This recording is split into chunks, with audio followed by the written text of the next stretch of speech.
नमस्कार दोस्तों, मैं अर्जुन आपका स्वागत करता हूँ स्टे बाय अर्जुन के यूट्यूब चैनल में। तो दोस्तों, आज की हमारी क्लास है चालुक्य वंश के बारे में। जो है दोस्तों, आज की हमारी तीसरी क्लास है। तो दोस्तों, वीडियो को अंत तक जरूर देखना ताकि सभी क्वेश्चन जो है आपको आसानी से याद हो जाएं। साथ ही दोस्तों, अगर आप हमारे चैनल पर पहली बार आएँ तो हमारे चैनल को भी सब्सक्राइब कर लीजिएगा, साथ ही बेल आइकन को प्रेस कर लीजिएगा ताकि हमारे आने वाले वीडियो का नोटिफिकेशन जो है आप तक पहुँचता रहे। चलिए दोस्तों, वीडियो को स्टार्ट करते हैं। तो आज की क्लास में हम जानेंगे चालुक्य वंश के बारे में और आज की हो जाती है हमारी तीसरी क्लास। तो यहाँ पे हेडिंग डाल लेते हैं चालुक्य वंश। चालुक्य वंश के बारे में जो है आज की हमारी तीसरी क्लास है, यानी इस चालुक्य वंश के बारे में हमारे कुछ ही पॉइंट जो है रह गए थे, हम उनको कंप्लीट जो है आज की क्लास में कर लेंगे। तो यहाँ पे सबसे पहले हम बात करते हैं दोस्तों, कल की क्लास में हमने पढ़ा था पुलकेशिन सेकंड तक जो है पढ़ा था, और पुलकेशिन सेकंड को जो है नरसिंह वर्मन प्रथम ने हराया और इसकी हत्या करके जो है वातापी पर जो है एकाधिकार जो है कर लिया था। अब पुलकेशिन द्वितीय के बाद गद्दी पर कौन आता है? तो विक्रमादित्य प्रथम आता है, जो कि 655 एडी से लेकर 680 एडी बोले तो ईस्वी तक जो है गद्दी पर रहेगा। और इसने तो ये विक्रमादित्य प्रथम क्या करता है, ये जो है नरसिंह वर्मन प्रथम को हराता है और पुनः जो है वातापी पर अधिकार कर लेता है। और साथ ही इसने चोल चेर पांडव को हराया, जिससे इसे 3 समुद्रों का स्वामी जो है कहा गया है। तो ये आप सभी को याद रखना है। तो लिखते हैं दोस्तों, कौन आता है? विक्रमादित्य। विक्रमादित्य प्रथम जो है आता है पुलकेशिन सेकंड के बाद। कब से कब तक? 655 एडी से लेकर 680 एडी। एडी बोले तो दोस्तों, एडी से मतलब होता है ईस्वी। तो ये आपको अच्छे से याद रखना है। अब इसने जो है कौन कौन से कार्य किए थे, तो इनको यहाँ पे लिखना स्टार्ट करते हैं। इसने नरसिंह वर्मन को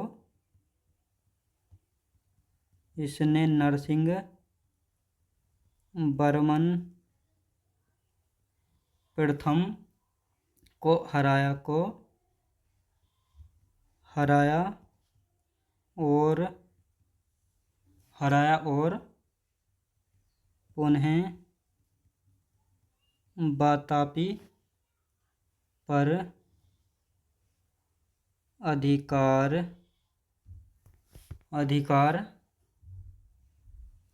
कर लिया। तो ये आपको अच्छे से याद रखना है। आप दोस्तों, यहाँ पे हम बात करते हैं इसने चेर चोल व पांड्यों को हराया था। पांड्यों को हराया था इसी कारण इसे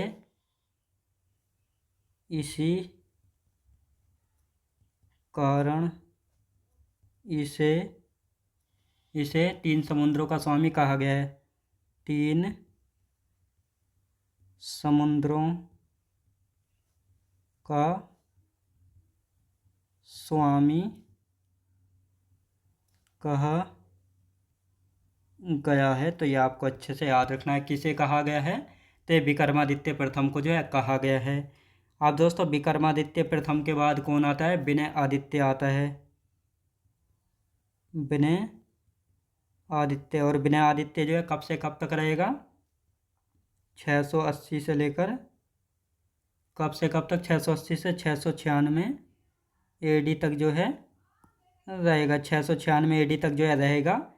ये एक कमज़ोर शासक था। इसके बाद कौन आता है दोस्तों? इसके बाद गद्दी पर आता है कौन? विजय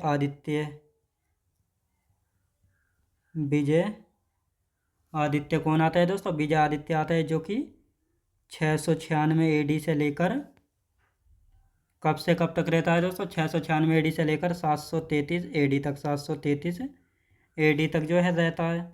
अब दोस्तों, इसके बाद कौन आता है? इसके बाद यदि बात की जाए तो इसके बाद आता है विजय आदित्य होगा विक्रमादित्य सेकंड। विक्रमादित्य सेकंड आता है। ये कब से कब तक रहेगा? तो ये जो है 733 एडी से लेकर 746 ईस्वी तक जो है गद्दी पर रहेगा। अब दोस्तों, इसके बाद कौन आता है? इसके बाद आता है कीर्तिवर्मन सेकंड आता है। कीर्ति वर्मन सेकंड आता है, जो कि 746 AD से लेकर कब तक रहेगा, 757 AD तक, 757 AD तक जो है रहेगा। और ये कौन था, ये अंतिम शासक था, अंतिम शासक, ये अंतिम शासक था। और साथ ही दोस्तों यहाँ पे हम बात करने वाले अंतिम शासक था, इसे राष्ट्रकूट वंश के संस्थापक दंती दुर्ग ने पराजित किया था। इसे राष्ट्रकूट वंश के संस्थापक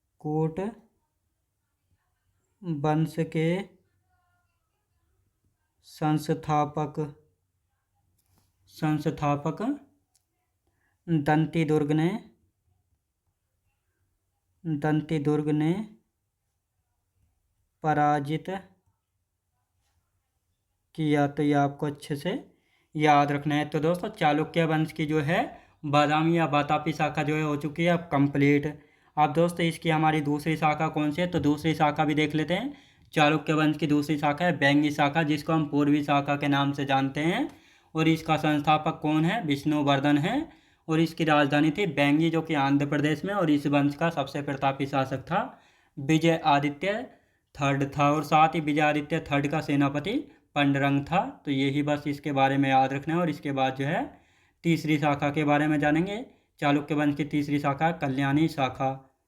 तो अब दूसरी शाखा के बारे में जान लेते हैं। पहली शाखा हो गई हमारी कंप्लीट, चालुक्य वंश की दूसरी शाखा। दूसरी शाखा कौन सी है, तो दूसरी शाखा की यदि बात की जाए तो दूसरी शाखा हो जाती है दोस्तों बैंगी शाखा, बैंगी शाखा। और इसको जो है पूर्वी शाखा कहा जाता है, पूर्वी शाखा जो है कहा जाता है। बैंगी शाखा के संस्थापक की यदि बात की जाए, संस्थापक कौन थे, विष्णुवर्धन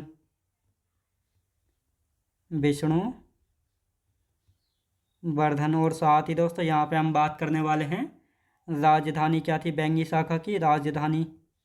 तो अभी इनका हम अच्छे से रिवीजन करेंगे और सारे पॉइंट जो है आपको अच्छे से याद हो जाएंगे। राजधानी थी बैंगी, जो कि आंध्र प्रदेश में थी। कहाँ पे दोस्तों, आंध्र प्रदेश में। तो ये आपको अच्छे से याद रखना है। अब दोस्तों यहाँ पे हम बात करेंगे बैंगी शाखा का सबसे प्रसिद्ध शासक कौन था। तो इस वंश का सबसे प्रसिद्ध या प्रतापी शासक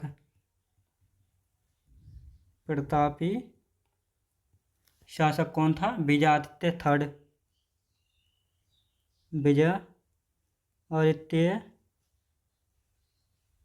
थर्ड था। तो ये आपको अच्छे से याद रखना है। और साथ ही दोस्तों यहाँ पे हम बात करेंगे विजय आदित्य थर्ड का सेनापति पंडरंग था। तो दोस्तों इसको जो है यहीं पे हम लिख लेते हैं, इसका सेनापति ये क्वेश्चन पूछा गया है। विजय आदित्य थर्ड का सेनापति कौन था, पंडरंग था। तो ये आपको अच्छे से याद रखना है। ये हमारी दूसरी शाखा भी जो है कंप्लीट हो चुकी है चालुक्य वंश की, जो कि बैंगी शाखा। अब आते हैं दोस्तों तीसरी शाखा है कल्याणी शाखा, चालुक्य की तीसरी शाखा। क्योंकि चालुक्य वंश को हम 3 शाखाओं में बांट कर पढ़ते हैं ना, चालुक्य वंश की तीसरी शाखा कौन सी है, तीसरी शाखा कल्याणी शाखा है। और ये कहाँ पे है दोस्तों, कल्याणी शाखा है केरल में पड़ती थी। कहाँ पे, केरल में। अब दोस्तों कल्याणी शाखा की यदि हम बात करते हैं तो इसके संस्थापक भी देख लेते हैं। संस्थापक बोले तो फाउंडर कौन थे, तैलप सेकंड याद रखें दोस्तों। तैलप सेकंड जो है इसके संस्थापक थे। और ये जो है 973 AD से लेकर 997 एडी तक जो है गद्दी पर रहे थे। अब दोस्तों यहाँ पे हम बात करते हैं राजधानी क्या थी। तैलब सेकंड ने राजधानी क्या बनाई थी? मान्य खेत।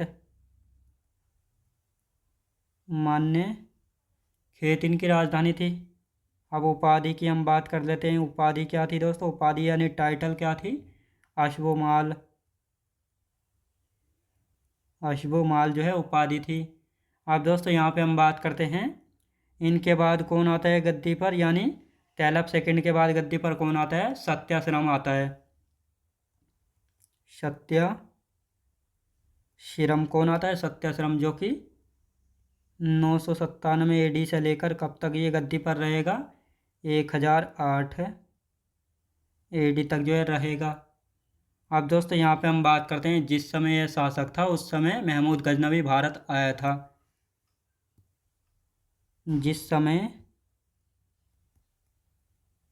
समय यह शासक था इस समय महमूद गजनवी भारत आया था। महमूद गजनवी भारत आया था, तो ये आपको अच्छे से याद रखना है। अब दोस्तों यहाँ पे हम बात करते हैं सत्याश्रम के बाद जो है गद्दी पर कौन आता है। तो इसके बाद कौन आया था? जयसिंह सेकंड आया था।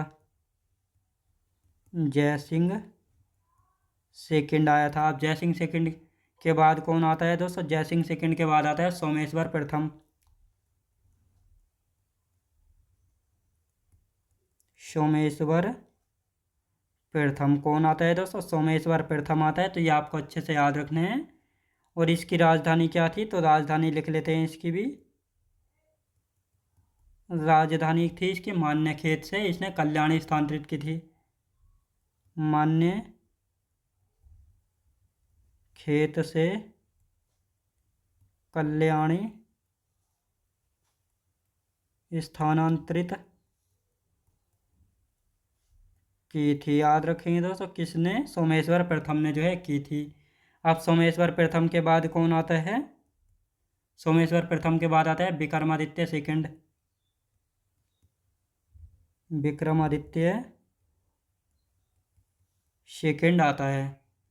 और इस विक्रमादित्य सेकंड ने क्या किया था? इसने विरूपाक्ष मंदिर का निर्माण करवाया था कर्नाटक में, और जो कि भगवान शिव को समर्पित था। तो इसको लिखेंगे विरूपाक्ष विरूपाक्ष मंदिर का निर्माण करवाया। किसने करवाया था? तो ये करवाया था विक्रमादित्य सेकंड ने। और ये विरूपाक्ष मंदिर किसको समर्पित था? भगवान शिव को समर्पित था। कर्नाटक में है, समर्पित किसको था? भगवान शिव को। भगवान शिव को जो है समर्पित था। तो ये आपको अच्छे से याद रखना है। अब दोस्तों यहाँ पे हम बात करते हैं इसके बाद कौन आता है? विक्रमादित्य फोर्थ आता है। और इस वंश का सबसे प्रतापी शासक था, यानी चालुक्य की जो कल्याणी शाखा थी, इस शाखा का सबसे प्रतापी शासक था विक्रमादित्य फोर्थ। तो इसके बारे में लिख लेते हैं। यानी इसके बाद कौन आता है? Vikramaditya fourth. Vikramaditya fourth. Vikramaditya six नहीं लिखेंगे दोस्तों, इसको विक्रमादित्य फोर्थ लिखेंगे। विक्रमादित्य फोर्थ जो है आया था, और इस वंश का सबसे प्रतापी शासक था। इस वंश का प्रतापी शासक था। याद रखें दोस्तों, प्रतापी शासक था। तो यह आपको अच्छे से याद रखना है। और साथ ही दोस्तों बिल्हण एवं ज्ञानेश्वर इसी के दरबार में रहते थे। तो लिखते हैं दोस्तों बिल्हण एवं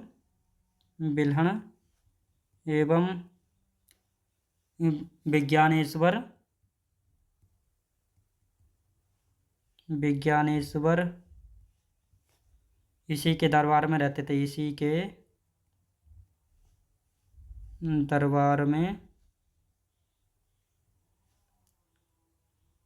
रहते थे। तो ये आपको अच्छे से याद रखना है।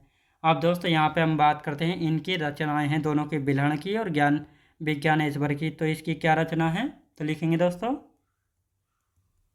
इसकी रचना क्या है। इसकी रचना है विक्रमांक देवचरित, लिख लेते हैं विक्रमांक देवचरित,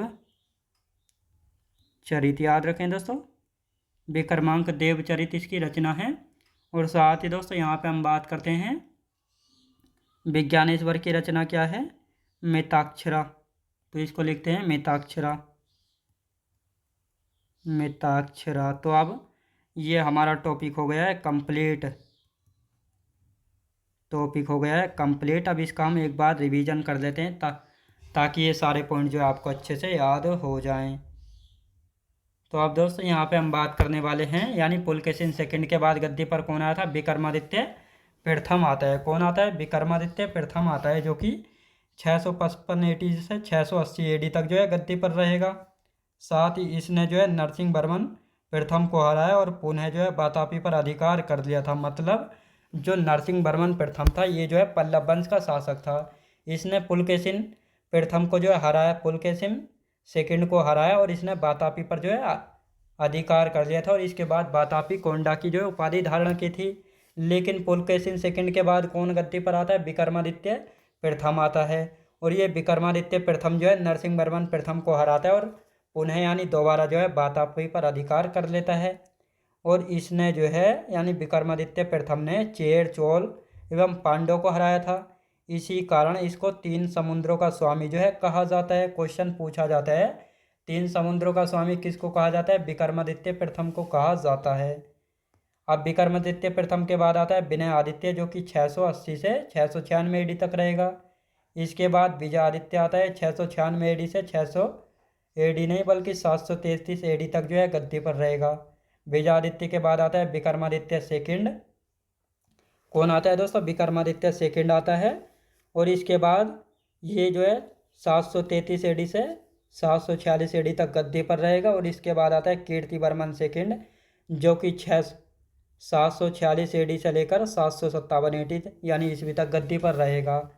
और ये कीर्तिवर्मन सेकंड जो है दोस्तों अंतिम शासक था बादामी या वातापी की शाखा का। और इसे जो है राष्ट्रकूट वंश के संस्थापक दंती दुर्ग ने जो है हराया था। तो ये आपको अच्छे से याद रखना है।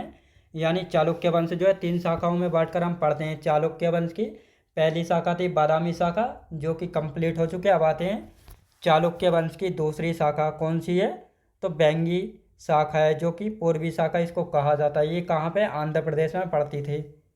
इसके संस्थापक यानी फाउंडर कौन थे, विष्णुवर्धन थे। और ये विष्णुवर्धन कौन था, ये पुलकेशिन सेकंड का भाई था। कौन था, पुलकेशिन सेकंड का भाई था। इसने राजधानी क्या बनाई थी, बैंगी बनाई थी, जो कि आंध्र प्रदेश में थी। और इस वंश या इस शाखा का सबसे प्रसिद्ध या प्रतापी शासक था विजय आदित्य थर्ड। और इस विजय आदित्य थर्ड का जो है सेनापति था पंडरंग। ये क्वेश्चन पूछा गया है। और साथ ही दोस्तों चालुक्य वंश की दूसरी शाखा है बैंगी की शाखा, जो कि कंप्लीट हो चुकी है। अब आते हैं चालुक्य वंश की तीसरी शाखा, जिसको हम कल्याणी शाखा कहते हैं, जो कि केरल में स्थित थी। कल्याणी शाखा के संस्थापक यानी फाउंडर थे तैलप सेकंड, जो कि 973 AD से लेकर 997 AD तक जो है इस तैलप सेकंड गद्दी पर रहा था। और राजधानी बनाई थी इसने मान्यखेत। उपाधि क्या थी इसकी, अश्वमाल जो है इसकी उपाधि यानी टाइटल था। अब तैलप सेकंड के बाद गद्दी पर कौन आता है, सत्यश्रम आता है, जो कि 997 AD से 1008 AD तक गद्दी पर रहेगा। जिस समय यह शासक था इसी समय महमूद गजनवी भारत आया था।